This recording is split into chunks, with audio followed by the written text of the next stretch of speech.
With the 15th pick and with the 26th pick in the 2019 NFL Draft, the Washington Redskins select Dwayne Haskins, Montez Sweat. Welcome, all my fellow Redskin brethren and sister. I am your man and president, Redskins fan, Lou. Thank you for joining me here on the Redskins Report. So, we are 16 weeks into the season, going into week 16, 2 games left in the 2019 campaign. Redskins are currently 3-10, and there's something that is still bothering us outside of the record, of course, as the Redskins, 3-11, the Redskins are, as they head into week 16. And something has been bothering me, and that something is that Bruce Allen is still the Redskins team president. And I've been looking around the league, and everyone's either getting a vote of confidence, and I talked about this on the Redskins Nightly News just tonight. And I talked about how everyone around the league, they're making decisions. Either they're going to fire their current head coach, they're going to fire their current GM, team president, yada, yada, yada, or they're giving that dreaded vote of confidence. But usually at this time of the year, when you give a vote of confidence, that means you're probably going to hold on to, team president, GM, head coach, whomever. All right. Whomever's in question, usually going to maintain their job. In Detroit, looks like everybody's safe there. Thought that could be a destination where a bunch of people could be fired, including GM Bob Quinn, head coach, you know who I'm talking about, the ex-New England Patriots defensive coordinator, Matt Patricia. I thought in Cleveland, and he may not be safe yet, but it looks like he's going to survive in Cleveland, is Freddie Kitchens. You saw in Jacksonville yesterday, Tom Coughlin was fired as the executive vice president of Order of Football Operations in Jacksonville. A lot of nonsense going on with him there in Jacksonville. They went ahead and moved on from him. They're going to try to find a new guy to come in. Looks like their GM, who I actually really like and think he's doing a good job in Jacksonville, Dave Caldwell, is going to remain on as the GM in Jacksonville. And so you're seeing all of these moves transpiring across the league, and yet crickets out of Redskins Park. Nothing. No one is gone. No, there's no talk of anyone being gone. All we get are rumors of every time we see someone somewhere, oh, that guy could be the Redskins' next fill in the blank. Alex Smith isn't going to be the next Redskins fill in the blank. Maybe the next Redskins starting quarterback, which I hope isn't the case. But look, Urban Meyer doesn't want to coach here. He said, I think I'm done. He didn't say, I know I'm done coaching. He said, I think I'm done coaching.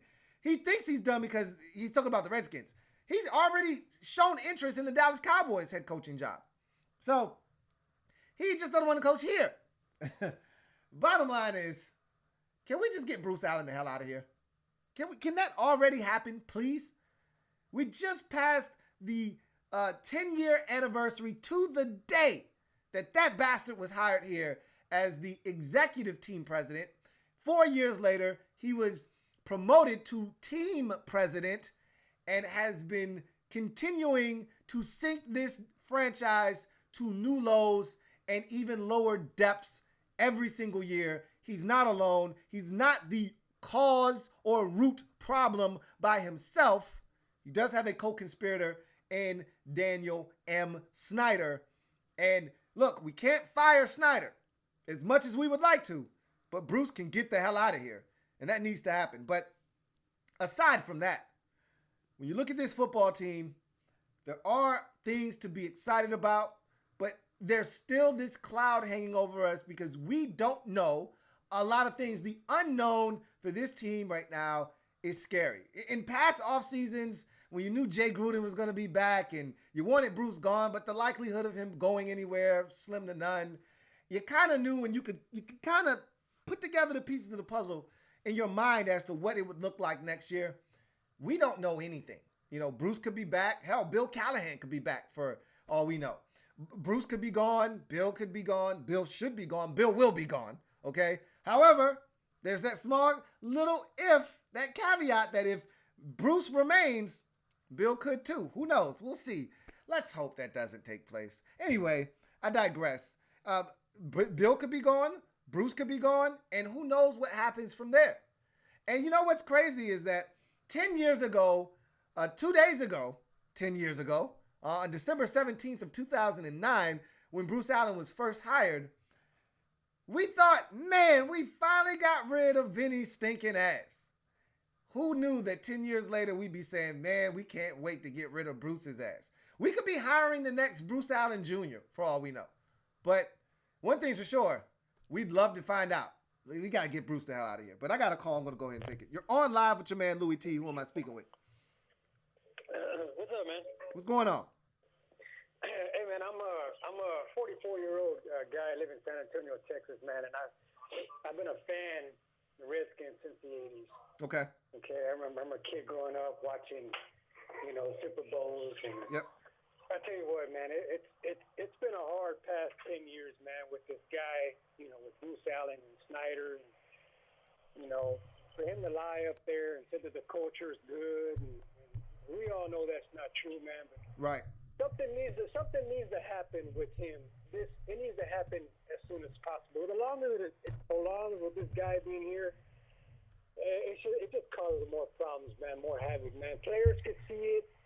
I mean, the fans, us, we see it, but the players, they say that they're not stupid. They know what's going on. Right. But they just can't do nothing about it, man. And it's unfortunate. It really is. It is. Because we have the potential, and we have the legendary team that we are, that we've had, and all the history that we have. We have a rich history, and it just sucks that we can't be the same. We can't compete. We can't compete in the NFC East, and it's a weak division. Let's face it, weak. Right. And we can't compete in the weakest division of all pro football, man. It's a drag, man. It really is. It man. is, man. Anyway, I just thought I'd just express my feelings to you, man. Hey, man, I appreciate the call, man. Thanks a lot. Hang in there too, man. All right, man. Take care. You know what? Something that he said that resonates with me, and sometimes we forget. We're a historically great franchise. We're a historic franchise. We're revered, okay? But we've been so caught up in this haze of dysfunction and mismanagement and losing that I think if you're a fan of a certain age, probably, 30 years or younger, maybe even 25, I think 25 is the magic number, you don't know what winning is like with this franchise. It's a damn shame. It really is. Because this used to be, I think a lot of people forget, we used to be the New England Patriots. Think about that for a second. I know that sounds strange, especially if you're of a certain age and you've never seen this team really win. We used to be the Patriots. We used to do it the right way. Joe Gibbs won a Super Bowl with 3 different quarterbacks. Think about that for a second. We outsmarted the opposition. We were always the smartest team on the field.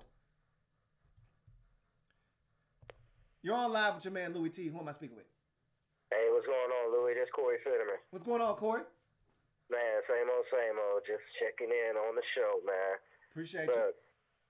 Man, not having anything happen with Bruce right now, it's really, really concerning because it really does make me believe that he has a high possibility chance on coming back next year. Mm-hmm. And it's just like you said, if he comes back next year, then there's a high possibility that Bill Callahan comes back next year. Yeah. Now, I like Bill Callahan. I like what he's done so far, but also at the same time, we still go through the poor clock management, the poor game management, the poor decision-making by him as a head coach on when to kick a field goal and when to take a timeout and when to throw a challenge flag, knowing that they're not going to overturn it. And those are the things that concern me about him. So if you bring Bill Callahan back, well, here we go. We're playing the season again with spades. This could be a 4, maybe possible 5-win team.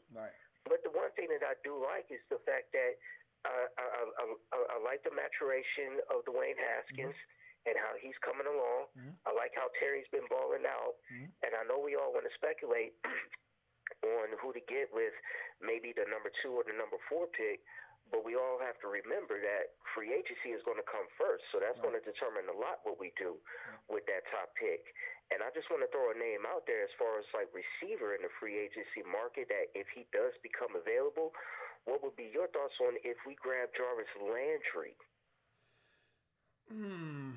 You know what? I've soured on Jarvis Landry a bit. Okay. Now look, he's still an incredible player. It seems like, and maybe it's just Cleveland. You know, Cleveland's just like us. They're just dysfunctional, just like us. Like, they just can't get right. And I don't know. Maybe it's Cleveland. I mean, he's a hell of a talent. He's a hell of a receiver. And I think we could use one of those kind of guys. I think I want another speed guy, though. You know, and I think what I'm really looking for, and I know a lot of Redskins fans out there are gonna say we got Cam Sims, but I'd like some size too, man. And I know Jerry Jeudy isn't necessarily a 6'3" guy and all of that good stuff, but you know, I wouldn't mind having a Calvin Ridley on our team, which is what I think Jerry Jeudy is, a number 2 wide receiver, possibly a 1A, 1B like Julio and Calvin Ridley are. And to me, his game is similar to that of Calvin Ridley. I wouldn't mind having one of those on the team. So I don't think Jarvis Landry, and you need a guy that can move the sticks. I feel like Kelvin Harmon can be that guy. I really do. Okay. Yeah. I feel you on that. Kevin Harmon can definitely do that. I mean, I have seen the chemistry that him and Dwayne have, especially them going back to both of them being from the Jersey area. But it's also going to come down to if we get the right head coach. Like, I just don't want a head coach. I want the right head coach. And I don't care if it's Mike Tomlin or not. I just want a guy who's going to come in and say, you know what, we are going to turn this team into a competitive team and then eventually into a playoff contending team for continuous years, and then make them a Super Bowl contender later on down the road. That is all I want. And when I look at the coaching candidates that Daniel Snyder is lining up, it seems to me that he's trying to lure maybe our very first black head coach. I mean, what do you think about that?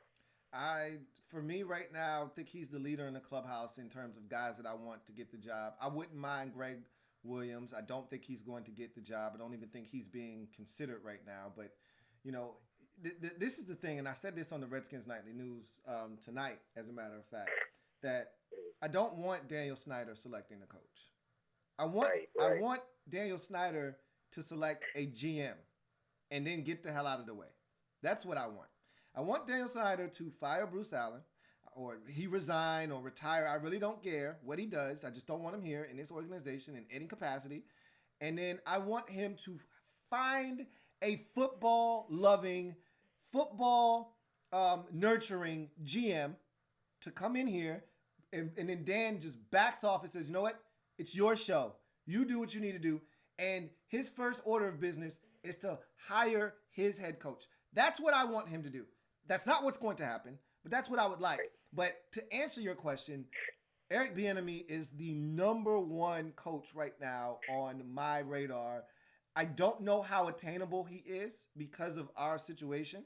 I don't know if Andy Reid, who was in this division for many years, is telling him as far as, hey, man, look, that's a dysfunctional organization. You're going to have other opportunities. If that's the only one you get, then if you have to take it, take it. But you're more than welcome to stay here another year. Other opportunities will come. But if you don't have to take that Redskins job, you probably don't want to. How many times has Andy Reid fleeced us in a trade? Like, Andy Reid consistently gets over on us. He knows this is a dysfunctional organization. I bet you any amount of money he is telling Eric Bieniemy, you want to go anywhere but Washington. So I don't know what's going to take place, but I would love to have him here. Yeah, man, I'm with you on that, because to me, I feel like he would be the best one for just basically the whole team. Yeah. You know what I mean? On both the offensive side and the defensive end, in the special teams. Not the fact that he could just relate to players, but just the fact that he could take all of this young talent and say, okay, you know what? I could bring the same type of NFL game that is today instead of running these these little old school West Coast schemes, we can start running some new school stuff, maybe intertwine some of the stuff that you did at Ohio State, keep that in and throw that in the package a little bit, and then also scheme up some little things where, you know what, seeing that you're a little bit better on throwing that ball across the middle of the field, why don't we start running some crossing routes? Because when you watch him at Ohio State last year, Dwayne was killing it on those crossing routes. Like, when they played Michigan, that's the reason why they put up damn near 50 points, because they ran nothing but crossing routes on them all damn day. Yeah. And it was just amazing to watch. So I'm like you, man. I hope I really, really do. I hope we get this right. If we don't, I don't even know if I can watch next season, just knowing that the fact that Bruce is there. Yeah. Hey, look, man, I'm not gonna make any definite statements this year. Last year, I was so frustrated in the moment. I remember saying, I'm not watching any Redskins games next year. I couldn't deprive myself of watching this team, even if I know that it's going to be a train wreck. And I knew it wasn't going to be a good season this year. I told anybody that would listen, this was a 4, 5, 6 win team max. I said if we got to 7, it'd be a miracle. But this was a double-digit loss football team. I didn't expect us to be as bad as we've been. But I thought this was a double-digit loss football team, and they proved me right. Something has to give. Changes need to be made. I'm tired of the lip service. I need to actually see action now. So right.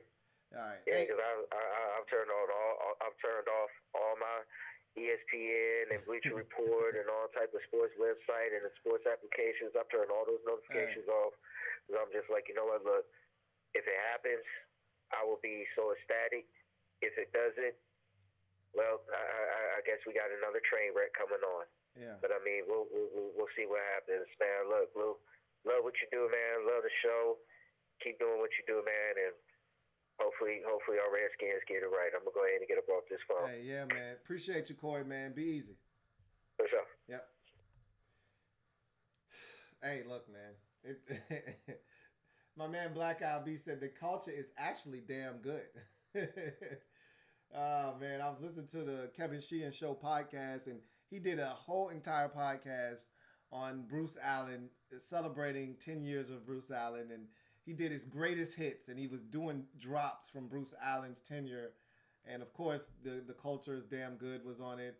Obviously, the Harvest Fest and winning off the field was on it. It was, man, man, he's so bad. You're on live with your man Louis T. Who am I speaking with? What's going on, Lou? This is your man JP. How you doing? What's going on, JP? I'm good. Just sitting down watching the Lakers play the Bucks right now. I thought I'd jump on for a couple minutes. All right, man. Talk to us. All right. Well, first and foremost, we still got 2 games left. Mm-hmm. And as of right now, anything could happen in between now and the end of the season when free agency starts, when the new league year starts. But I'm holding out hope that Bruce Allen is finally out of here. He just celebrated, it's his 10th season with the organization, 100 losses. And the thing that Dan Snyder put out that day when they hired is that Bruce is the the architect of winning. Like, are you serious right now? That's the first thing I saw. Like, Dan, you're a dumbass, okay? Bruce needs to get the hell out of here.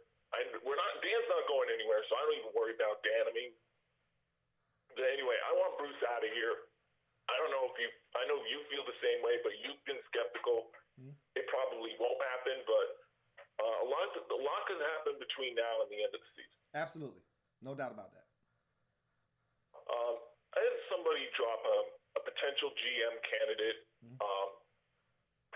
Meanwhile, I was talking to a couple of Redskins fans on Facebook today, and he dropped a name on me. I don't want you to freak. I want you to try to do your best to contain yourself. He dropped the name Reggie McKenzie. I want to know how you feel about that. I'm good on Reginald McKenzie, man. He was in Oakland. You know what's crazy is that he never really had a voice in Oakland either. He was like a figurehead because Al Davis was the one pulling the strings. And even after he passed away, he was just pretty much holding on until John Gruden got the job. as soon as Gruden got the job, they fired Reggie McKenzie. So I actually didn't think Reggie was doing that bad of a job, but I don't think he is a strong enough candidate to be the next GM. So no, I wouldn't want Reginald McKenzie. Well, I actually didn't think he didn't do too bad of a job in Oakland. I mean, like you said, I mean, he was gone the moment John Gruden took that job and got I think it was a piece of ownership or the front office in the team, or something like that. Mm-hmm. And there was no way in hell he was going to be back for 2019. I knew as soon as John Gruden got there, he was going to tear that whole team down, and he ended up doing so, and he started over from scratch. All those players that McKenzie drafted and believed in, guys of that nature, they were all gone. Mack was gone. Right. Amari Cooper was gone. Derek Carr could very well be next, since they're leaving for Las Vegas this offseason, and maybe John Gruden wanted to come in and get his own quarterback. That's still up in the air. But anyway, I wouldn't mind Reggie McKenzie. I mean, like you said, he's not a strong enough voice would not be a strong enough voice, especially with Dan running the show. So that's just my thought process. And the thing I wouldn't mind. I think the two guys, and in terms of the coaching hiring, first and foremost, we need to get Bruce out of here first. And before we go out and we hire our new GM, I think we have to hire the team president first, and then we get the GM and then the head coach. That's just my thought process. I wouldn't mind Eric Schaefer for the job. I think he's done a really good job. I would promote Kyle Smith to GM. He's the next big thing out of our building. I would try to go get Eric Bieniemy. He's the number one guy on my list. We can't get Eric Bieniemy. I know you're going to hate me for this, Lou, but I would not mind going out and getting Urban Meyer to come in and coach the Washington Redskins. I would not mind that at all, because he knows Dwayne Haskins, he knows Terry McLaurin, he knows what the things that Haskins can get better at as an NFL quarterback. And Adam Schefter already reported he has some interest in coaching the NFL. Very, very possibility. It's about a 50-50 chance that he takes the Redskins job, even though he's been targeted for the Cowboys job. I think he got targeted for some other openings. But two top teams that want Urban Meyer right now, the Cowboys and the Redskins. I would not be surprised if we end up with Urban Meyer, but I would like Eric Bieniemy first and foremost. Yep, I agree. I'm not an Urban Meyer guy, and I actually have something to say about Urban Meyer. Once I get off the call, I'm gonna talk about that here. But go ahead and say what else you got to say. Yeah, well, let me think. Well, the last caller, I think it was Corey Fitterman, right? Mm-hmm. Yeah, he talked about maybe potentially going out to get Jarvis Landry. I wouldn't mind Jarvis Landry. I wouldn't either. I'm not a huge Jarvis Landry fan, but I don't have a problem with Jarvis Landry. But I mean, how would he be available? He would have to be released, because he just signed a contract not too long ago when they traded for him. So he'd have to be released in order to be available. And if I'm Jarvis Landry, I don't want to go from the Browns to the Redskins. Now, obviously, if there's a Trent Williams trade and he's involved, then that's another thing. You don't have a choice. But, I highly doubt that Jarvis Landry is going anywhere. I know he didn't sound too happy. He or Odell Beckham didn't sound happy after the Cardinals game. But, oh yeah, it is what it is. So. Oh yeah, absolutely. So anyway, I wouldn't mind Jarvis Landry, honestly. I wouldn't rule out a Trent Williams to the Browns trade. Maybe we can get some picks back in return. So, yeah. One last thing I wanted to get off, and then I'll let you get to the other callers. I listened to your Redskins Nightly News on earlier this afternoon. Mm-hmm. I just got out of school. I finished my final exam. I had a chance to listen to that. You said that we may not have, that you don't think we have a chance to potentially get the number 2 overall pick, even though it's like right in our grasp. It's like within reaching distance. I think we're going to end up with the second pick. I don't. Maybe we'll end up 3, maybe 4. I'm holding out hope that we're going to get the second overall pick. I do not want Chase Young going anywhere near a division rival like the Giants. I want him to be playing for our team, not playing against our team. Because I want Chase Young. But if we can't get Chase Young, I wouldn't mind Jerry Jeudy. I also wouldn't mind maybe going out and getting maybe Andrew Thomas Thomas, but he's too high. He's too high. That's a little bit of a reach, even though Andrew Thomas is the best left tackle in the draft. Mm-hmm. But either Chase Young or Jerry Jeudy, I would be perfectly happy with either one, but I want Chase Young the most. And the needs, I would go with, obviously, best player available is number one. Then I would go tight end second. Then offensive line, maybe we'll throw in corner there. Maybe we'll throw in maybe safety. Monte Nicholson's future is still up in the air in Washington. So that's just my thought process. Hey, appreciate it, JP, man. Have a good one, bro. All right. Yep. All right. Thank you, Lou. Have a good night. Likewise. So JP brought up Urban Meyer, and I heard this, I want to say yesterday or maybe the day before yesterday, or maybe it was today. I get these days mixed up, but I heard that Urban Meyer isn't even a huge fan of Dwayne Haskins. Now, he said some really good things about him. You remember the comment about Dwayne Haskins being one of the best leaders he's ever coached, and it took him a little while to grow into that role, but once he got it, he was one hell of a leader. But remember, at the press conference, the post-game presser after the Eagles game, Dwayne was shocked to know that Urban Meyer was even at the game. He didn't know. See, Terry McLaurin did, because Terry said he invited him to the game, but Dwayne didn't know.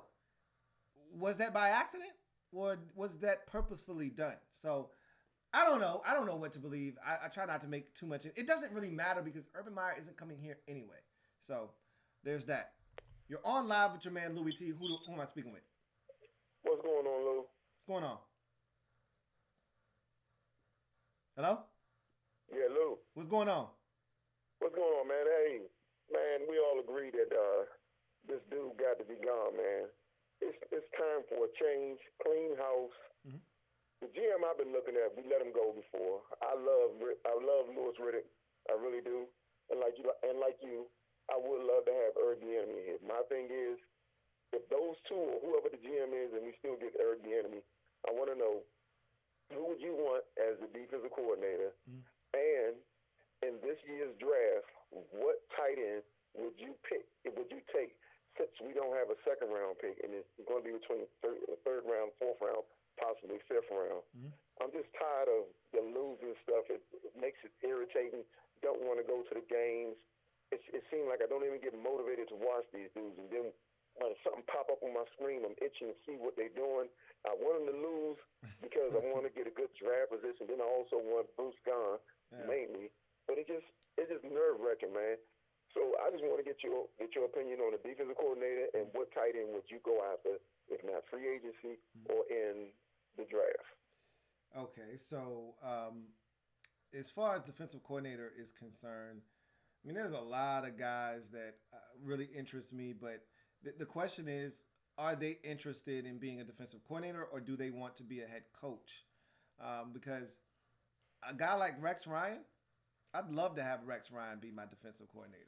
You know, there are other guys, you know, I know he's not leaving Dallas, and it's kind of a lateral move, so the Dallas Cowboys could actually block it. He's not technically their defensive coordinator, but Chris Richard in Dallas is a guy that I love. I thought he should have been interviewed for a head coaching job last offseason. I think he'll be a name that pops up again this year, even though the Cowboys defensively weren't as good this year as they were last year. He's still a guy that interests me as a defensive coordinator. I like his energy on the sidelines. I think he's another guy that I would be intrigued by. You look at a lot of these guys that may, end up getting fired. Most of them are offensive-minded guys, but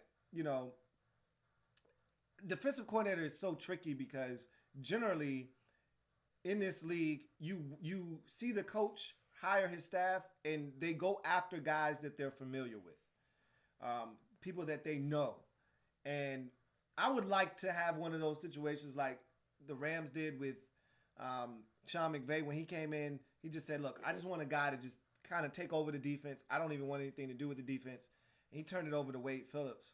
I'd like one, honestly, I want one of those veteran, mad scientist defensive coordinators. And that's why a guy like Rex Ryan would do me just fine. But I think he wants to be a head coach. I don't know if he really wants to be a defensive coordinator again. But I take him in a heartbeat as a D coordinator. Somebody that's creative, that's not afraid to blitz. Those are the kind of guys that I'm looking for. And so we'll see what happens, what develops with the defensive coordinator position. We've struck out on that so many times, so we really need to hit a home run. And we've got guys that you feel like you can win with on that side of the football. You need to add a piece or two here or there, but the nucleus is here. Now we just need the right coach to come in and scheme it up. As far as tight end is concerned, I'd probably lean towards trying to attack it in both free agency and the draft. Look, we don't have a tight end. I mean, if you want to count Jeremy Sprinkle, sure, knock yourself out. But truth be told, we don't have really a tight end. Sprinkle is cool, and I think somebody else said it best. He's a third option, can make a play here or there, but the drops, the inconsistencies, he can't be anything more than your third tight end on your roster, which he wasn't supposed to be because Jordan Reed and Vernon Davis were supposed to be our number 1 and number 2, respectively. So I think you try to pluck one from free agency, and then you try to pluck one from the draft. And that's my mindset. The guys that I want in free agency aren't going to be available.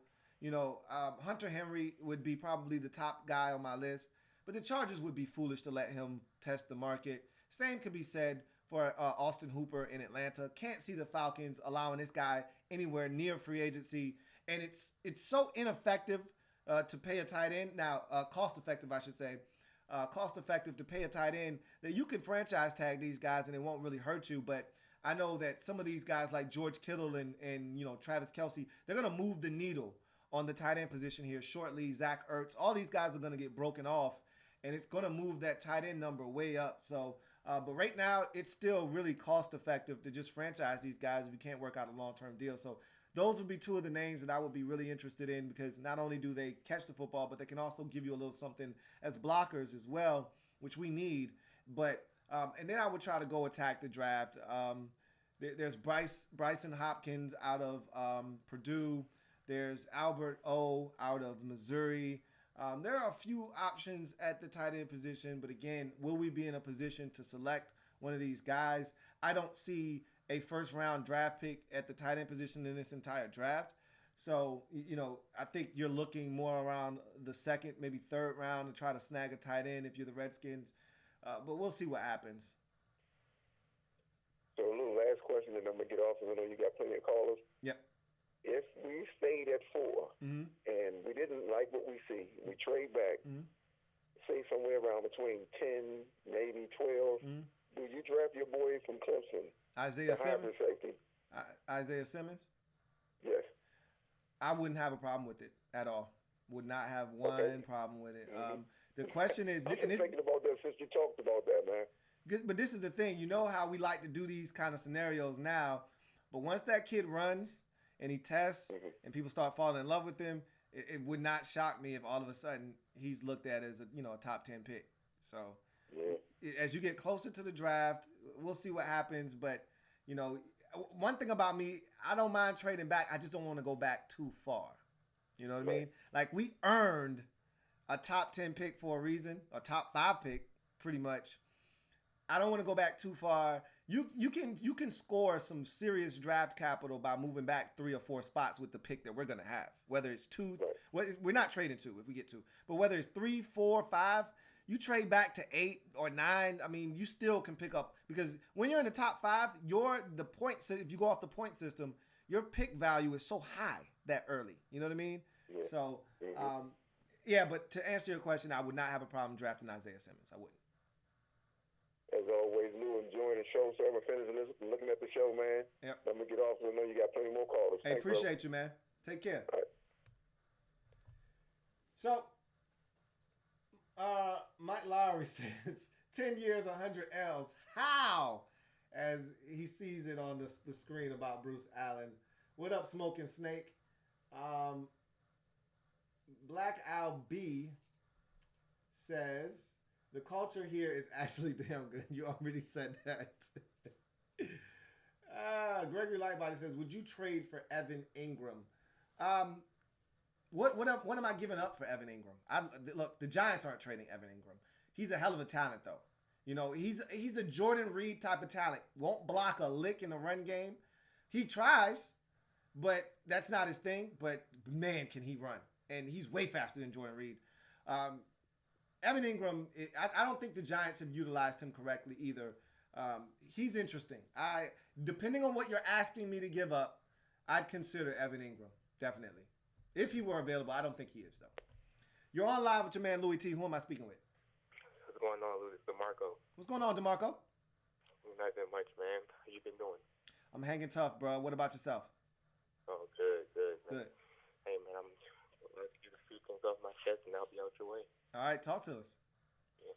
Hey, man, I mean, this organization, man, I mean, like what we've had, back in the glory days, with Joe Gibbs and Jack Cook. Jack Cook was, the type of owner that if you didn't produce, he was gone that next season.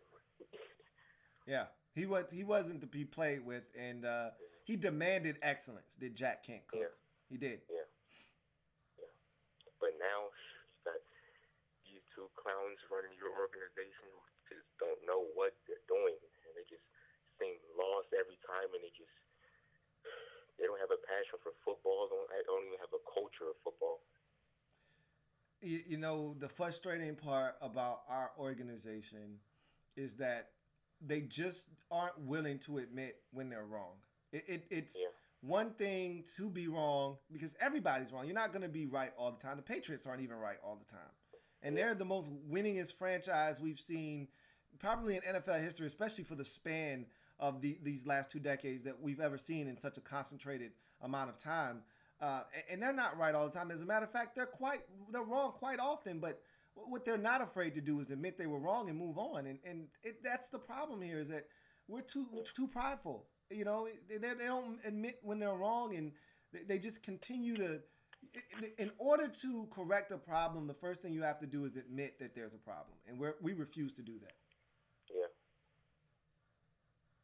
So it's just painstaking, man. It's painstaking with this franchise because you know that we as fans want better, and we deserve better, but the chances of us getting better with Daniel Snyder owning his team, unless he makes drastic changes, slim to none. Slim to none. So. Yeah, right. Unless you get a really good football guy that's willing to come in and help this team rebuild this thing from top to bottom.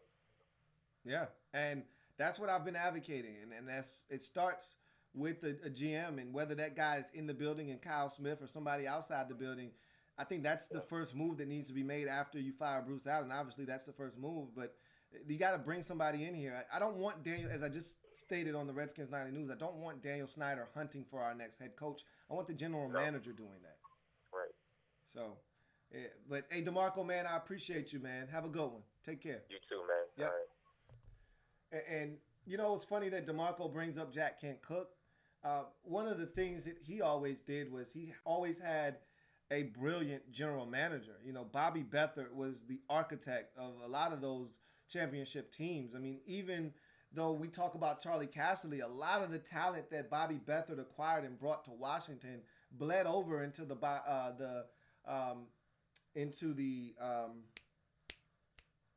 and I think I just said his name, and Charlie Casserly's tenure as Redskins GM, and that's what we're missing.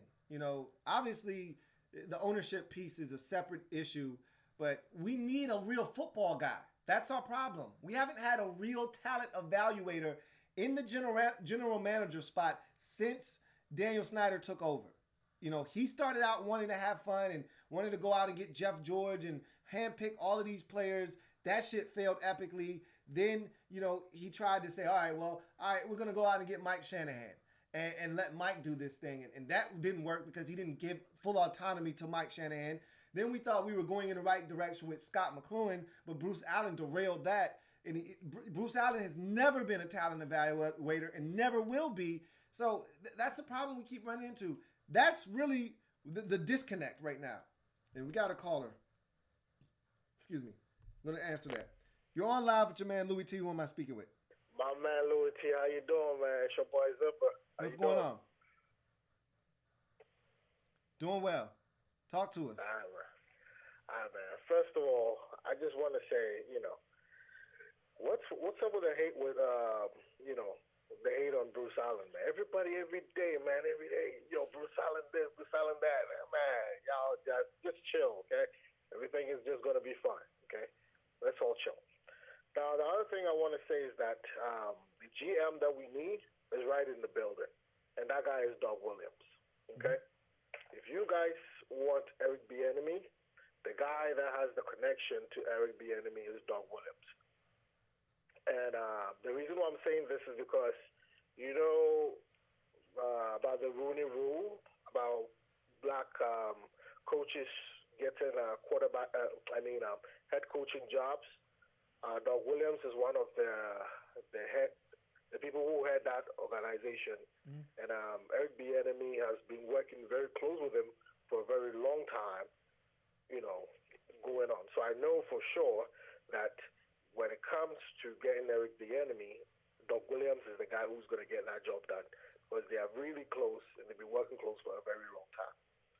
So I know for sure that the reason why Bruce Allen is still there right now is because they want to just, you know, slowly just get him to retire and then they'll name Doug Williams as the next GM. Because, you know, Bruce Allen was doing the job, but, you know, we all knew that it was Doug who was managing the team. You know, we need a manager. A GM is supposed to be a manager, not just a football guy. And, yes, we can go get someone else, but I feel like Doug Williams has done very well this year managing this team. Even last year, managing the team, not just picking football players. So that's very important. Let's get Doug Williams the job, and he's going to do a very good job. Okay.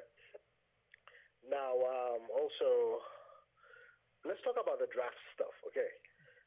To be very honest, nobody knows anything about who's going to be a top 10 to 32 player. Nobody really knows unless the season is over and we go through the tapes and we look at all these stuff. So somebody telling me that this guy is going to be a bust or this guy's not going to be great, we don't know. There's a lot of people who are not even on the radar, and then when it came to draft, when it got close to draft time, after watching the tapes, we realized that these people are supposed to be in the top 10, top 20. So everybody relax, okay? Chase Young could go down. You don't know that. There's a lot of things that could happen within now till draft day. So let's all chill. And the last thing I want to say, I know you guys are going to hate me for this, but I'll say it. F. Trent Williams. He is the reason why we had all these problems this season, because he started all this drama, and because of that drama, there's no team, not even the New England Patriots, would have been able to, you know, go through what this team went through and come out of it a strong team, just because of what Trent started from the beginning of the season. Even before the season started, man, I really do not like Trent Williams, and it's not even a little joke. I'm very serious about it. He should get I can't wait for the season to be over so that we can kick him out of here and get someone else. Thank you. That's all I want to say, man. And All right. Merry Christmas. Likewise, man. Take care. Appreciate you. All right, so as far as this, the Patriots would have traded him before this even became an issue. The minute Trent Williams said that he wasn't going to report and he wanted a trade, or he wasn't going to play for this organization, or he wanted an extension and you didn't think he was worthy of one and you liked his contract the way it was, the Patriots would have traded him right then and there. So it would have never came down to what it did, but that's nor here nor there. Doug Williams' title is actually higher than that of a general manager as it currently is constituted. Now, is that worth the title actually worth the paper that it's on? I don't know. I don't know what kind of say he has in the building. I'd like to think that it's very minimal. I think Zimba really overstated his place in this organization. Anytime there's a fire to be put out, anytime they want a figurehead out there to take the bullets for something that they did, they throw poor Doug out there to the mic. Doug says what's on his brain, then catches backlash for it, and no one comes to his defense. I don't really know what standing Doug has in the league. Remember, within this organization, I should say, remember when we went out and got Alex Smith, when they made the trade, Doug didn't even know about it. Bruce told him, don't pick up your phone, don't talk to anybody, just show up at work tomorrow. and while Alex Smith was here, so he had no idea about that trade. When you look at the Adrian Peterson signing, he had to go back channels to do that. They reprimanded him. They did not want Adrian Peterson. He said that this guy's talented, still got something left, and we need running back help. He brought him in, and it was one of those situations where you just do it and you beg for forgiveness later. All right. And so I don't know how much influence Doug really has within the organization, but I wouldn't have a problem with Doug having more power because he's shown the ability to be able to bring in talented football players. I think he does have an eye for talent, does Doug Williams. But anyway, got a call, going to take it. You're on live with your man Louis T. Who am I speaking with? Joe. What's going on, Joe? How's it going, my brother?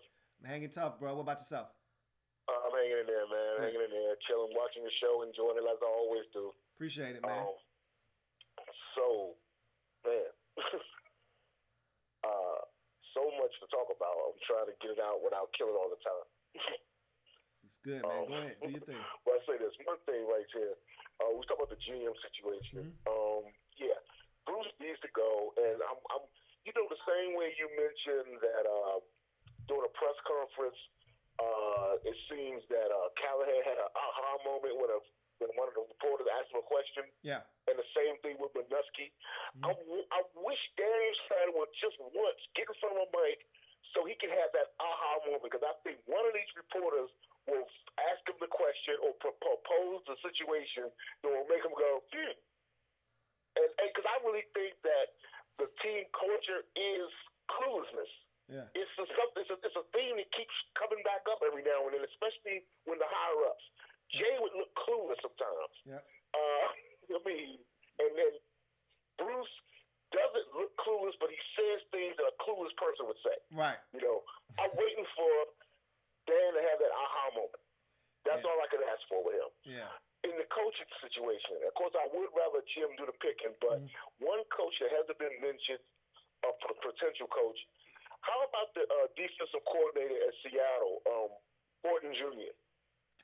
He's a defensive coach. Yeah. But I think that he's a guy whose name hasn't been mentioned, but he has a nice little resume as a defensive coordinator. I think he could bring something to solidify the defense.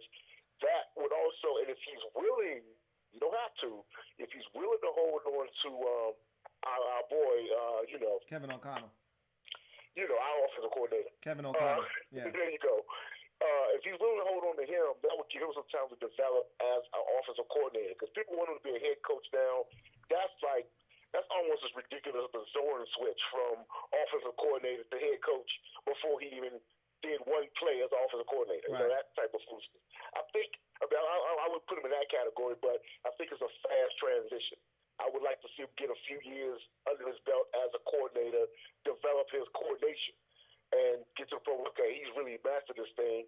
Now he's ready to take on and be a leader of men beyond just the offensive side of the field. Right. But I think that Horton, looking at the Seattle defenses over the years, they play with an attitude. I think you could give him the type of talent he's had here and there through the years, especially during the Legion of Boom era. He can really take the guys we have, the young guys we have, add some good talent to it, and make it a formidable defensive team with a formidable offense with, the right guy bringing along a young quarterback. He dealt with that. He's been on the team with a young quarterback and watched him develop with Russell Wilson. So that whole building of a team, he's been a part of that already. So that's something I think he could maybe replicate, only with him at the head instead of being just part of another cog in the machine. I don't really love his resume. He was fired as the defensive coordinator in Oakland. I don't think he's done that great of a job in Seattle. Their defense actually isn't very good right now. Some of that is scheme. Some of it is players. It's a combination of both. I'm not a huge Ken Norton guy, but I understand where you're coming from. I could see why you would want to give someone like him an opportunity. But what I'm also thinking is that he won't be. We're going to be the worst job you can get. Yeah. And I'm thinking, he might be one of those guys still on the docket. Did you hear Todd McShay call the Redskins job the worst job in the NFL, and Joe Theismann got bent out of shape about it? Yeah, but Joe got mad because he said it, Yeah. not because it's true. That's exactly what it was. That's what I think too. You perfectly summed that up. Joe, Joe's a homer, so he didn't want anybody saying anything bad about the organization. He didn't say anything wrong. I think Joe, like you said, Joe was mad because he said it, and now it's out there in the atmosphere. Everybody was thinking it. Nobody actually said it. He said it, and Joe was mad because he said it, not because it wasn't true. So I'm 100% on board with that. But I appreciate that. Looking at the team we have right now playing and these young guys, this is real quick, last thing. Yep. With the young guys we have, you would think that we're on the move in the right direction. Just look at this I know we've been a bad team, no question. Mm-hmm. We're definitely a 3 and whatever team. Right. But we are seeing guys who want to fight, guys who want to play and doing their best out there with their limited experience or whatever they have.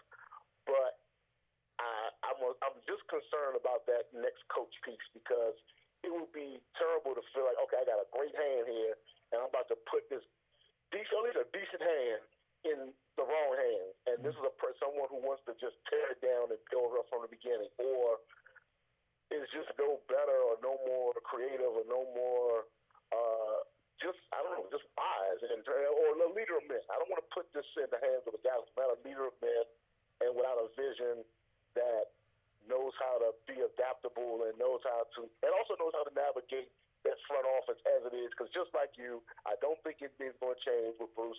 And even if I do think something's going to change, I'm not stupid enough to say it. Yeah. So, yeah. But either way, man, that's it for me. Hey, man, continue having a great night, man. Happy holidays and everything coming up. And I'm going to still be watching you, whatever you throw up. All right, man. Hey, I appreciate that, Joe, man. You have a good one, too, and take care. Happy holidays to you and yours. Same to you. Thank you. No doubt. I love that analogy about the hand, man. I feel like the Redskins right now, if we play in spades, feel like this is a 4 and a possible hand right here. And that's a good hand. That's pretty much, you telling me, hey, if you got 3, we could go for 8 books. However, if that 4 and a possible hand is in the wrong hands, you could get set. So I feel like this isn't a 6, 7, hand right here where you like, man, I got everything. I got the jokers if you playing with Joker, deuce. But ace, deuce. This is one of those hands where you feel like, hey, I got it, bro. I got all the spades over here. I'm cutting. I don't have no hearts. I'm cutting right away. But in the wrong hands, that hand will not be maximized. We need the right person holding the cards. I think that's a great analogy by my man Joe. David, the real timer, says, you were about Snyder. Did you hear about Snyder would come out of his office hollering and cursing at people, asking where's Bruce for their putt meeting?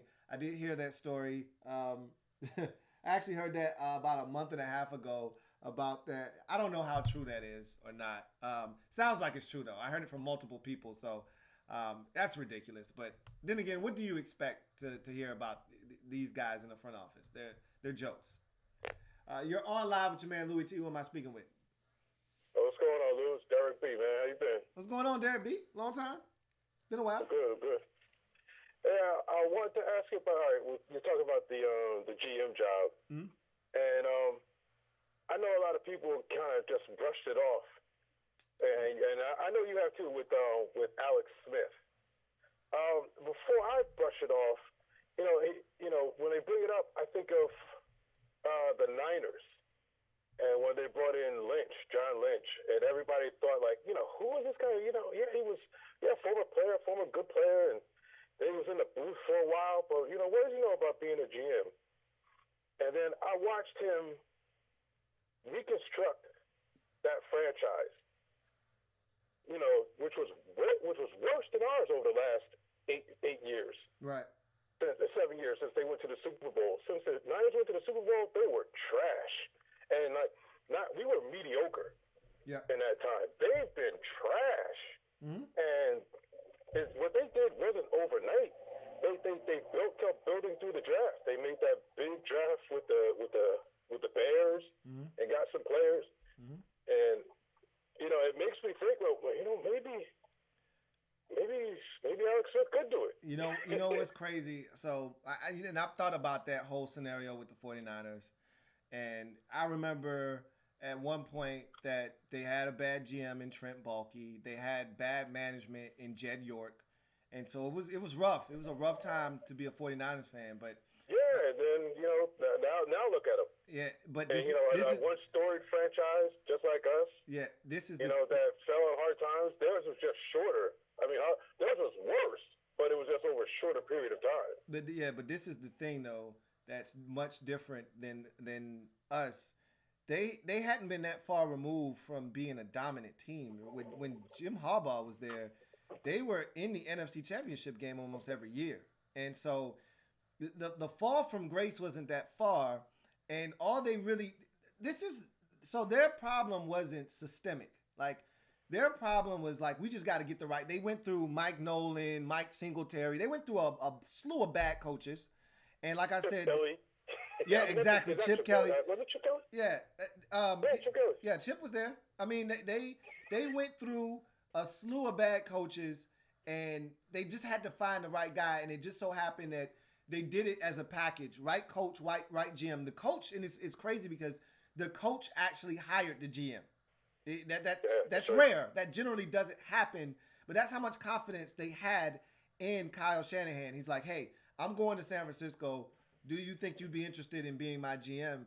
And John Lynch was like, sure. I'd love to do that. That it's so different because, as you mentioned, and I talked about this with Jacksonville a couple of years ago when they made it to the AFC Championship game, and everybody felt like it was just out of nowhere. And I said, well, Jacksonville had been building for years because they were garbage.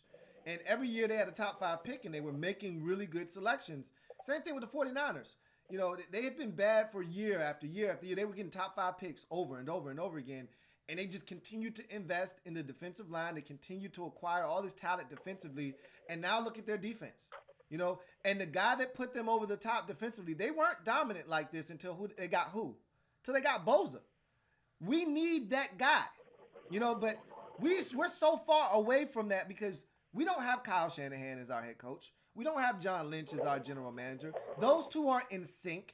We don't even know who those guys are. So we got to figure, and the thing about it is our organization right now isn't set up where guys feel comfortable enough coming here and building something that has staying power, that has substance. So we've got to turn this thing around and make it a place in an environment that cultivates winning and people want to come here. That's just not the environment that we have right now. And as much as I look at that 49ers organization and want it to parallel to the Redskins, it just doesn't for me.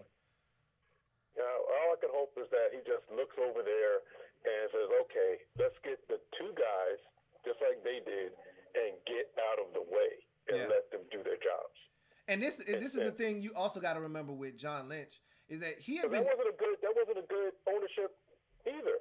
People were having issues with the ownership in San Fran. They had issues over there, didn't they? Yeah. I remember I mentioned that. I remember I talked about Jed York was their I forget like what his exact title was, but he was like whatever like a step down from owner was. He was essentially the owner of the team. It's like family members, whatever. But he was terrible. He was horrible. But like I said, the difference was they were still winning.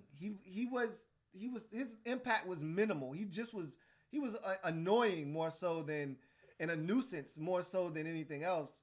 Like he wasn't impacting them. He wasn't going out and being over aggressive and picking candidates and being meddlesome. And it was totally different. The environment was different.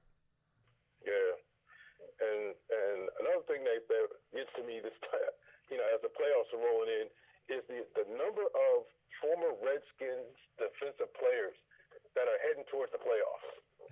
You've got, Trent Murphy and Lorenzo Alexander out in Buffalo, and Kendall Fuller and Rashad Breeland out in Kansas City.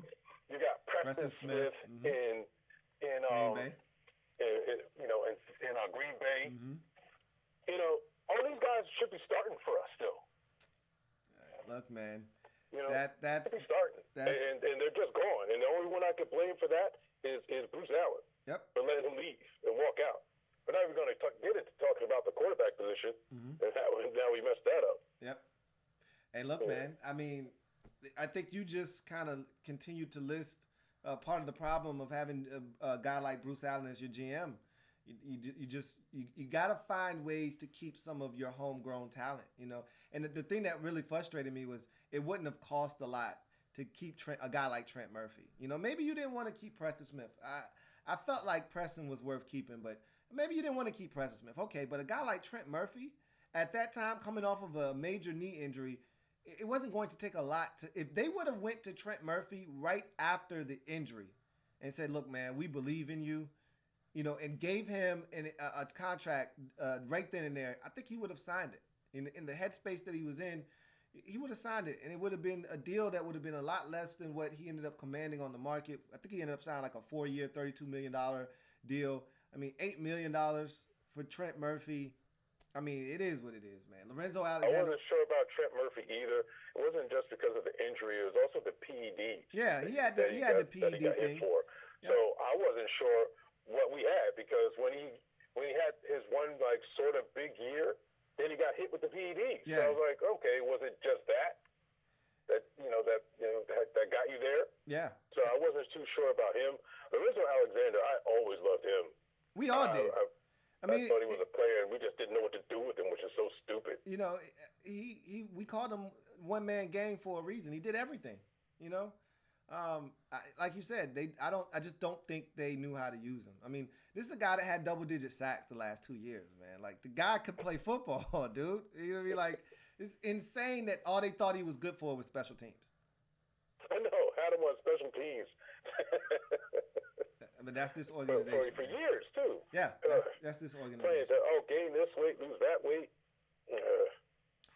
Yep. So, just wanted to chop it up about that. Just Yeah. those two things that have just been bugging me about the team. Yeah, I saw your comment about, you know, we all talking about, you know, this game for draft positioning, and everybody else is talking about playoff positioning. I know you were frustrated about playoff that. scenarios coming. Yeah. I saw that. I was like, man, Derek is like, man, I'm so over this right now. It was depressing because you were going right through it. I'm like, damn, I could feel this if this was, Yeah. you know. Yeah, I 2 weeks totally before the end of the get season, it, bro. And we're talking about draft position. Yeah. That hurt. Yeah. That was a tough watch. When I read the comment, I could hear you saying that in your voice. I was like, man, I could hear Derek B saying this stuff, man. This All right, man. Good talking to you, man. Yeah, man. Thanks Take for it what easy, you do. bro. Appreciate you. All right. Gregory Lightbody says, if you want a tall receiver, why not look at Anthony Gandy Golden or T. Higgins or Justin Jefferson? I don't want just a tall receiver. I want a good receiver that happens to be tall. Like you don't want to just get a big receiver just to get a big receiver. There's plenty of guys that are 6'4", 6'5". That doesn't mean they're good. T. Higgins is interesting, but we're going to be drafting too high to take a guy like T. Higgins. Again, I would like a receiver with size, but if you tell me I'm getting Jerry Jeudy, I'll just take Jerry Jeudy. I'm fine with that. You know, Terry McLaurin isn't 6'5". I don't need him to be. He's not 6'3". I don't need him to be. He's plenty enough because he's a baller. I just want ballers, period. I'd like a big, tall receiver. Those help, you know what I mean? But I just want a baller, period. So, Wahoo Brad 24 says, on Kevin Sheehan's latest podcast, he talked about a hypothetical scenario of Dan moving the team and the NFL granting Washington an expansion franchise. What are your thoughts on this? I think I started that one. I didn't finish it, but that was on the Bruce episode, I believe. He may have done another episode because I haven't been listening to him. I haven't gotten to his current episode.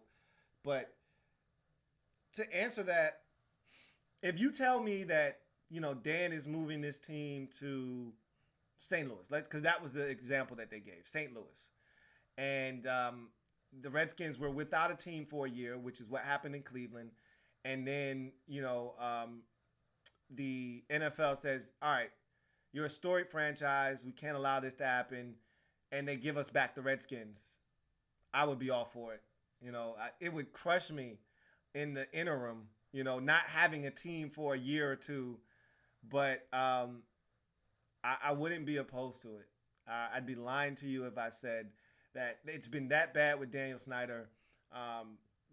But you know what's crazy is to do that, you don't really, and that's the thing, that you don't really know what you're going to get. Like, we all feel like it can't get any worse, but it can. You know what I mean? Like, the next guy could be Daniel Snyder, but worse. Is there even a such thing as worse? I'd like to think that there isn't, but you always think you're at rock bottom, and we've thought that with this organization, and then we've hit new lows. So there probably is a such thing as a worse owner than Daniel Snyder. I guess James Dolan in the NBA for the Knicks. You could get a guy like that runs this franchise completely into the ground. Dan is doing his best to do that, but Dolan has already done it with the Knicks. So I guess there's that. But anyway, thought we had a call.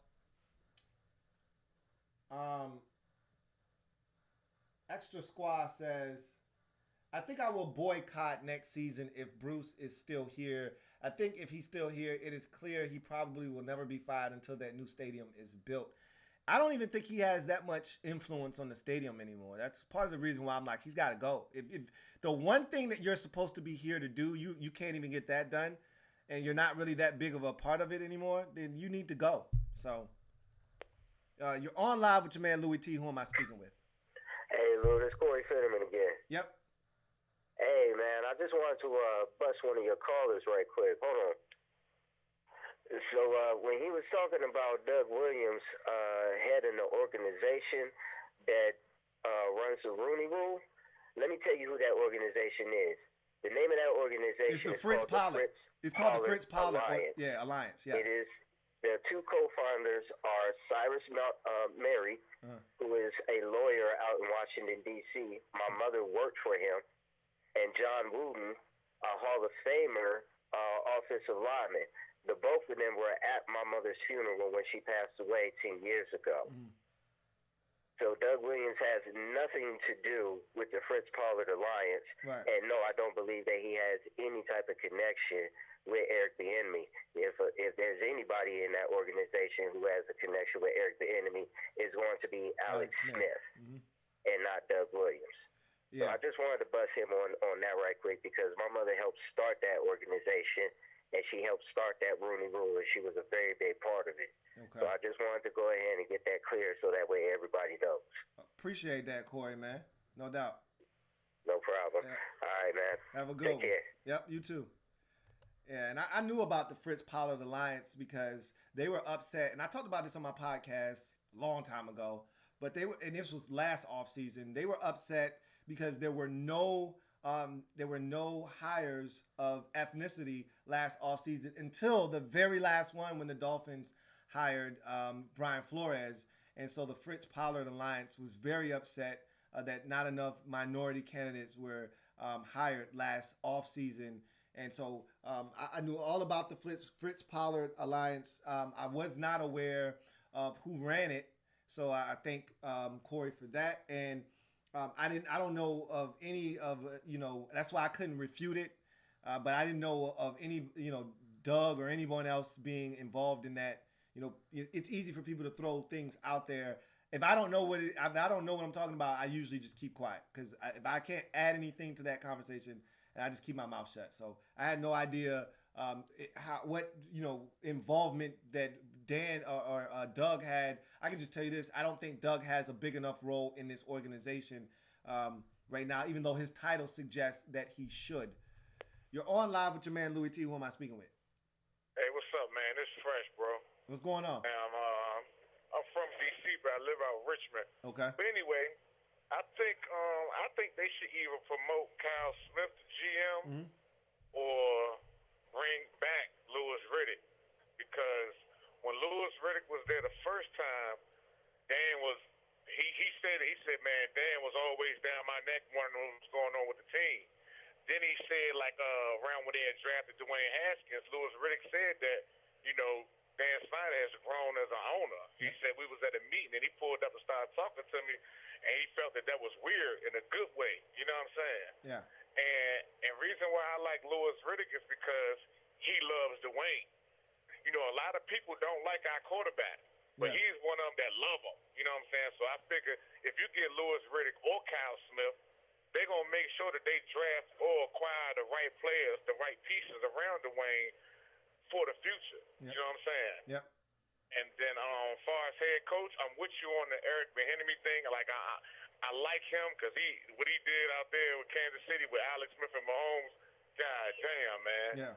And but to be completely honest with you, I think if they let Kevin O'Connell really do him, I think he'll be a beast coach. Yep. Because he's been, let's be honest, man, you know he's being handcuffed by Bill Callahan, man. Yeah. You know he's being handcuffed. Yeah. And that what you seen in Philly when we played Philly, that's a small taste. Yep. Imagine if he just got the free reign to do what he do, period, point blank. Yep. Come on, Slim. Yeah. You feel me? Yeah, I feel you on that, bro. I do. Yeah, I ain't gonna hold up too much of your time, man. Yeah. I'm a new subscriber. I think I've been subscribed for about a month now. I've been Okay. sharing your videos on Facebook. I Appreciate appreciate what you're doing, bro. No and I doubt. be tuned in every night, man, because I'm a truck driver. Hey, man, I appreciate that, bro. Seriously. No doubt, man. And you be blessed, brother. Likewise, man. Take care. All right, for sure. You know what? And he brought up a good point that I don't think we talk about enough. When you're talking about GMs and guys running your organization, they got to believe in the players, especially the quarterback, because that's a big part of this organization moving forward. Do you believe in the quarterback? And as he mentioned with Louis Riddick, Louis Riddick is a guy that is very polarizing. I don't have a problem with Louis Riddick. If he were to be named the next GM, I'd have absolutely no qualms with that. But you know what is very fascinating as he said, Louis Riddick was a staunch supporter of Dwayne Haskins. Now, he did think the Redskins were mismanaging him when he was out there versus the Giants. And we talked about that on the Redskins Nightly News. I played you the audio from him lambasting the Redskins in that first ever appearance in an NFL game for Dwayne Haskins. But he's right. You got to believe in Haskins if you want to come here as the GM, head coach, whatever, in whatever capacity. You need to believe in Dwayne Haskins. He's the future here, or at least that's what we feel. And so I think that's a really good point that whomever is in here next needs to believe in Haskins and needs to be able to surround him with the necessary supporting cast to give him the best chance to succeed. You're on live with your man, Louis T. Who am I speaking with? This is Jay calling from North Carolina. What's going on? Just seen a comment in the YouTube chat. Yep. And someone brought up a good point. Will we ever switch back to the 4-3? This 3-4 is killing us. Yeah. I talked about that on the Redskins Nightly News, I think about a week ago, where I said it's obvious. It's obvious to everyone except our coaching staff. And, that's not an in-season thing. That's after the season's done, you go ahead and you make the schematic switch to 4-3 and you start building the personnel. And I think our personnel already suits a 4-3 defense. And so you wouldn't have to do that much to change what we already have in terms of the roster. But you got to also bring in a defensive coordinator that coaches a 4-3 scheme. So that's something else to take into consideration as well. Yeah, that's a killer to me. And everyone's like, oh, we need Chase Young. But I'm like, man, we're going to destroy him if we put him in a 3. Like, he's not going to flourish in that. That's an easy double team every time. And not only that, I think the guys that we have here are better suited for a 4-3 defense. I mean, I've talked about Ioannidis, Payne, Allen, but I think Montez Sweat needs to have his hand in the dirt. Yeah, definitely. I think he needs to be with his hand in the dirt. I think Ryan Anderson would make a hell of a strong side backer. I really do. I think he would set a physical edge in the run game.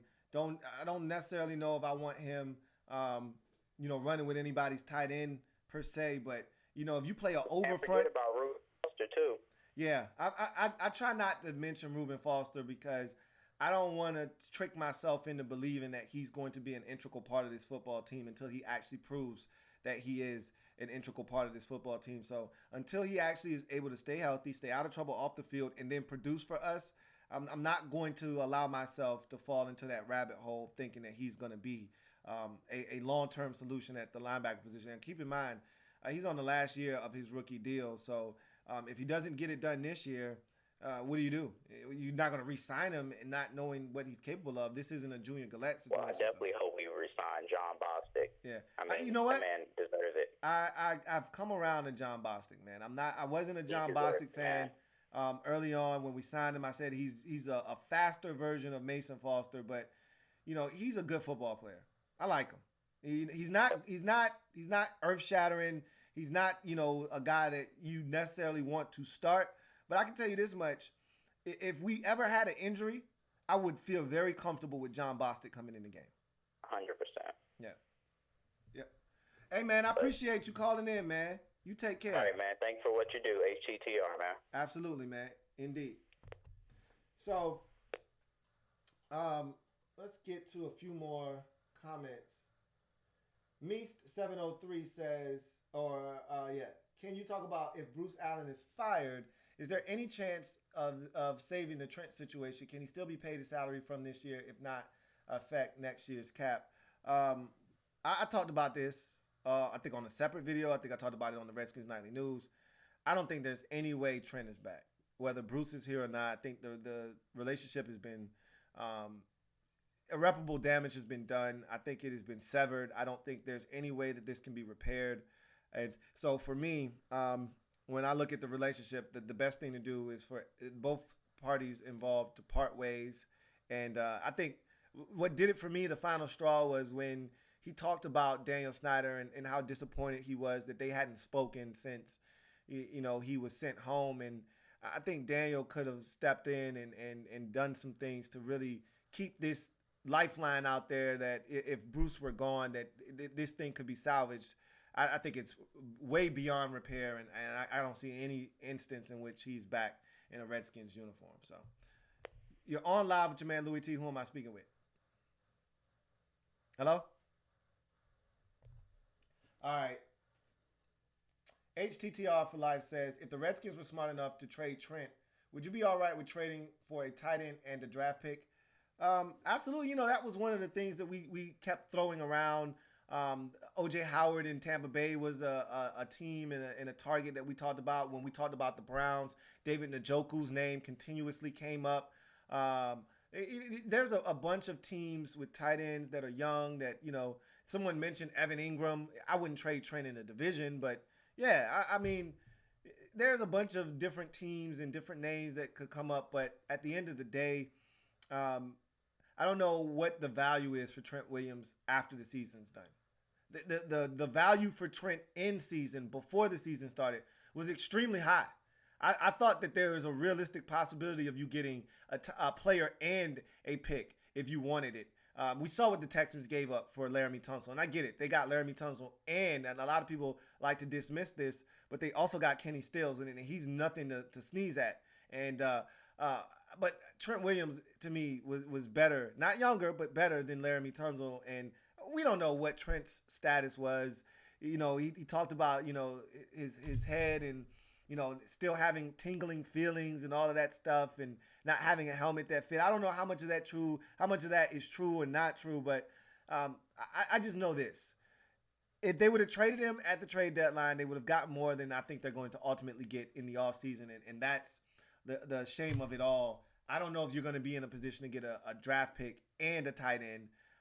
You may be able to get one or the other. If you get both, then that draft pick to me is going to be 5th, 6th round, something like that. You're not going to get a high-level draft pick and a tight end. I just don't think you're getting that kind of value with Trent Williams, a guy that hasn't played in a full year, coming off of surgery to save his life and complaining about helmets fitting and, a certain portion of his percentage of his skull being missing and him having to kind of, have all of that grow back in and get the proper feeling and all that stuff. I just don't know if you're going to get the kind of value that we think you're going to get for Trent Williams in the offseason, which is why we should have traded him already. Gregory Lightbody says, I think the Giants aren't going to pick up his 5th-year option. It'll be interesting to see. They'd be foolish to not pick up his 5th-year option. Yeah, he's been banged up. Yeah, I still contend that they haven't used him correctly. I mean, his ability to run, he should be stretching the field vertically. He shouldn't be running all these shallow routes underneath. I feel like they should be getting him the football up the field vertically. But that's me. You're on live with your man Louis T. Who am I speaking with? Hey man, this is Jake. Hey, what's going on, Jake? So I just feel like we need to get rid of Bruce. Like, he's so bad. Like, it's atrocious. Mm-hmm. I think that's how every Redskins fan feels. Maybe except for Zimba. I think every Redskins fan feels like Bruce needs to be gone and he needs to be gone ASAP. But I feel like we have a GM in our team. Like, Kyle Smith, he's a good GM. Like, we need to, like, promote him. Like, he's really good. Valuing talent. I don't know how good Kyle Smith is. I just know that we feel like he can get the job done. We've seen the drafts that we've had, and we'd like to think that it's been more of Doug Williams and Kyle Smith and Alex Santos and those guys. We feel like it's been more of those guys impacting the draft than that of a Bruce Allen. So, you know, they always talk about the Redskin grade, you know, the draft grade and how they pick players. But I think a lot of what they do is left in the hands of the people who actually know what the hell they're talking about. And I think one of those guys is definitely Kyle Smith. So what would you do if, like, you were a part of the front office? Like, who would you promote? I think if you had to say, it's a lot of Redskins fans have pretty much nailed it. I think I would make Eric Schaefer the team president because I think he has a good feel for the organization. He's been here forever. I mean, it goes back to the old Vinny days when you know they were running around signing everybody on the Redskin One and on the Jet. And so Eric Schaefer's been here quite a while. So I would promote him to team president. You then give Kyle Smith the GM title. I would have Doug Williams overseeing all of this, you know what I mean, and really have his input kind of brought to the forefront a bit. And I think then you have Kyle Smith and Doug Williams kind of come together, find the next head coach, and then you go from there, you know, and that's the way I would approach it, you know what I mean? And that's the way I think the Redskins structure should be. But, you know, we'll see what happens. Yeah, like I heard your comments on the Les Carpenter story recently. And how do you feel about Alex Smith having a say in Daniel Snyder's years? So in that article, it sounds like Alex just wants to play football. It doesn't sound like he has any intentions of being in the front office. And so do you think he's like smart enough to like tell Dan Snyder, like, hey, Bruce got to go. Like, we need to get Eric Bieniemy. I know him. He's a good coach. I think he can help this team. I think Alex would vouch for Eric Bieniemy. I don't think he is a strong enough personality, though. Alex, and again, I don't know him, so I can't confirm nor deny this. But Alex strikes me as a guy that is go along to get along. Like, he's not going to try to ruffle any feathers. You know, he's going to politely tell Daniel Snyder, hey, look, you know, I know, you know, Bruce is your guy, but I think we should move on from him. And, you know, I think the guy that you want to bring in here to be your next head coach would be Eric Bieniemy. I think he would, in some roundabout way, would be able to get that message across. I don't know if he would be a guy that you would want in any kind of position of power in the front office, though. Yeah. I was hearing Todd McShay this morning talk to Dan Patrick, and he basically said that no one wants to coach here. Like, this is one of the worst coaching spots. So I want to see who we get because I'm kind of scared. You should be, because that look, nobody wanted to say it, but everyone is thinking it.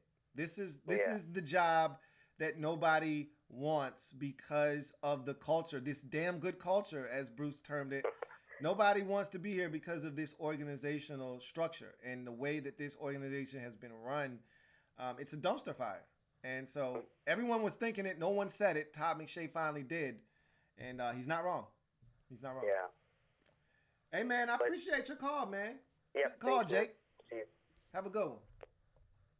So, anyhow, Junior 13 says, I became a fan in 2010. I don't even know what winning football is like, LOL. I'm used to complacency and losing. It's sad. And for fans like yourself, I feel for you.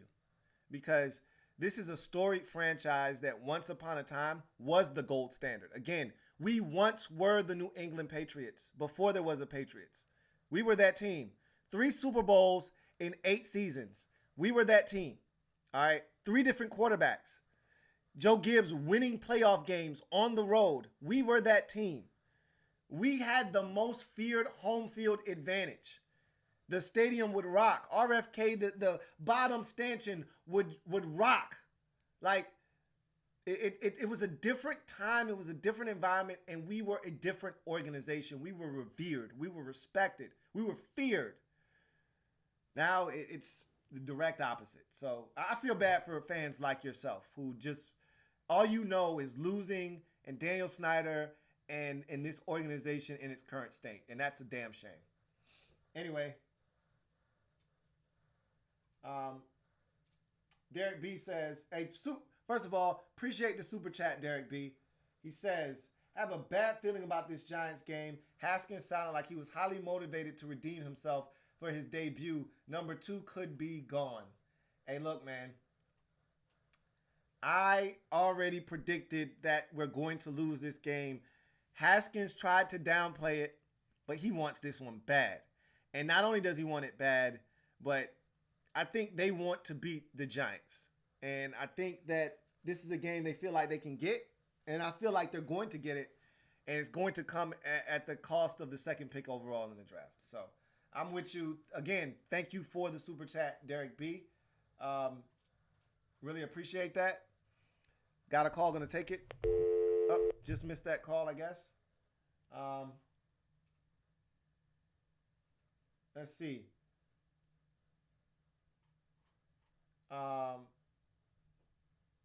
Gregory Lightbody says, you think the fired Jags VP can be a better GM than Bruce Allen? I don't think anybody wants him near this organization, him being Tom Coughlin. I can tell you this much, though. He can't do any worse than Bruce Allen did. That is for sure. But that's going to do it for your man Louis T here on the Redskins Report. I thank you guys for all the calls, all the messages on the chat. Thank you for the super chat once again from my man Derek B. This is always fun when we're able to chop it up. And you guys take care. Enjoy the weekend. We will reconvene next week. Obviously, R3 on Sunday. Hopefully, we're talking about a Redskins loss. I know some of you don't want to hear that, but it doesn't look good. I think the Redskins are going to win that football game. But in any event, you guys take care. Make sure you like this video. Subscribe to the Louis T Network for more great content. And new episode of the Louis T Network podcast coming your way tomorrow. So be on the lookout for that as well. Until next time, I am a Redskins fan, etched in burgundy and gold. My Redskins spirit will never die. Redskins spirit will never fold. Until we meet again, hail to our beloved Washington Redskins. See you guys next time. Take care. Louis T Network.